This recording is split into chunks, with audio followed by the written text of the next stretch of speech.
Prince Andrew, playing with Epstein. Hello, I'm H.G. Tudor. I've explained previously why Prince Andrew is a narcissist. He is categorized as upper lesser type B, meaning that he is bombastic, brash, bold, belligerent. If you'd like to understand more about how this determination came about and what it means with regard to his behaviours, he has his own playlist, which you can find on my channel amongst the playlist, and I would encourage you to watch those videos to understand more about him, and furthermore, to extend your knowledge about narcissism. Andrew has largely stayed out of the news. There have been the occasional appearances as a consequence of the ongoing battle with King Charles concerning his residency at the Royal Lodge in Windsor. There were revelations about his involvement with a Chinese spy, and from time to time information appears concerning his friendship with Jeffrey Epstein.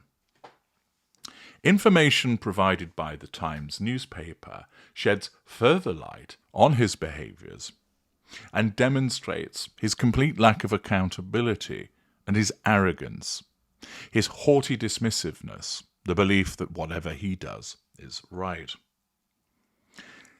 He has largely stayed out of the headlines. This has been as a consequence of his narcissism essentially recognizing that in order to receive the residual benefit of property and money, it has to deal with control by agreement. Him basically saying, I'll agree to what I'm told to do to basically keep my head down because that will actually benefit me with regard to other aspects.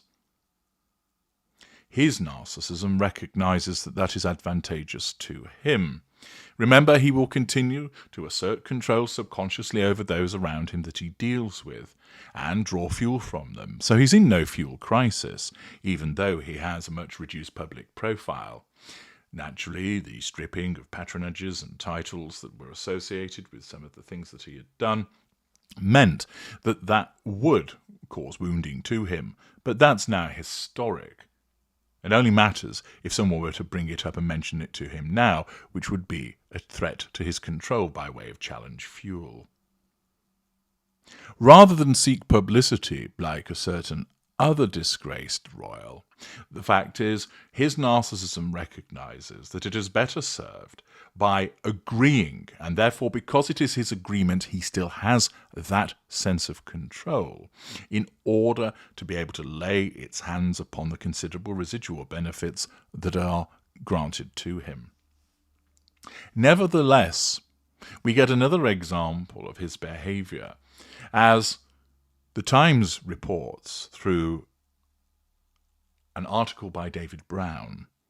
The Duke of York told Jeffrey Epstein that they would play some more soon, 2 months after he claims to have ended contact with a convicted paedophile. This demonstrates that, first of all, that he has lied about when he claimed to have ended contact. Remember, in his world, the lies that he tells are his truth. But, as is often the case with lesser and mid-range narcissists, particularly ones which are subjected to public scrutiny in the way that Prince Andrew was and is, those lies soon become uncovered. It amounts to a revision of history, that when asked about when there was a cessation of contact, he will say it was on this date, even though it was wrong, and the reason that he says that in that moment is no doubt to nullify a threat to control concerning his ongoing involvement with the convicted paedophile. His narcissism is only concerned at the moment with nullifying that threat. It is not interested in the consistency of the truth. The truth is a flexible concept for narcissism. It is also demonstrative of the wording that's used, play some more soon, which might allude to something more sinister with regard to what the two got up to, or, if one is being generous, that it simply references the fact that they would enjoy leisure time together.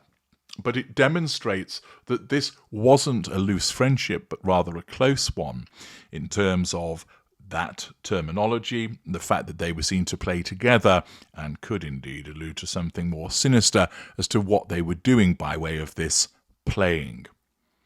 The friends made the arrangement on the day a photograph from 2001 was published showing Andrew with his arm around 17-year-old Virginia Giuffre, who claims to have been sex trafficked by Epstein. The fact is that they made the arrangement on the day that the photograph shows is demonstrative of the haughty arrogance of this particular narcissist and his dismissiveness. Andrew claimed he cut off contact with Epstein in December 2010 after they were pictured walking together in Central Park, New York, which you can see in the thumbnail. The financier was released from prison the previous year after his conviction for soliciting a minor. Emails between Andrew and Epstein, handed to a court in London, show they were still exchanging messages until at least late February 2011, when the Duke wrote, "Keeping close touch, and we'll play some more soon." Demonstrates that these two narcissists were hoovering one another through email contact. It demonstrates also that from Andrew's perspective, he saw nothing wrong with remaining in touch with a convicted paedophile, that in essence, his narcissism told him you can be friends with whoever you want, that he didn't recognize that the inappropriateness of such communications. What mattered more was what he was getting out of them. The assertion of control over Epstein, the receipt of fuel by way of his responses, and undoubtedly access to residual benefits which could well have been money and possibly other networks that the Prince, the Duke of York, was enjoying. Notice that he wrote "keeping close touch," that there is a confidence between the two, and there's reference to "we'll play some more soon." Notwithstanding the shitstorm that had been around Epstein and the gathering one around Andrew, this sister shrugged to one side because of his arrogance and his compartmentalism. Discussions between Andrew and Epstein included exchanges on the day of the publication of a photograph of Andrew, Giuffre, and Ghislaine Maxwell, which you'll undoubtedly seen, which was taken at the socialite's home in Mayfair, central London. The emails, according to Bloomberg, are disclosed in a filing by the Financial Conduct Authority, which is defending an appeal by Jez Staley, former boss of the bank Barclays, to the upper tribunal. Staley, aged 68, was fined £1.8 million and banned from holding a senior management position in financial services in 2023 for making two misleading statements about his relationship with Epstein and their last contact. This is interesting because this disclosure about how Prince Andrew has lied about when his last contact was with Epstein, and the fact that it demonstrates that he was in close contact and looking forward to enjoying more playtime together, has been unearthed in relation to something completely separate, a lawsuit between the Financial Conduct Authority and Jez Staley. This is demonstrative of the way that lesser and mid-range narcissists act in the moment without due concern to the collateral consequences of what they do. Andrew sends the email, not thinking about whose eyes might fall upon it later. That isn't a concern to him. And it transpires that those emails come out as part of a discovery action in completely unrelated litigation to Prince Andrew, but exposes him both in terms of a revision of history, a lie, and also the complete error of judgment of remaining friends with a convicted paedophile and talking about engaging in playtime. Once again, the narcissism of Prince Andrew is laid bare in this exchange. I'm H.G. Tudor. Thank you for listening.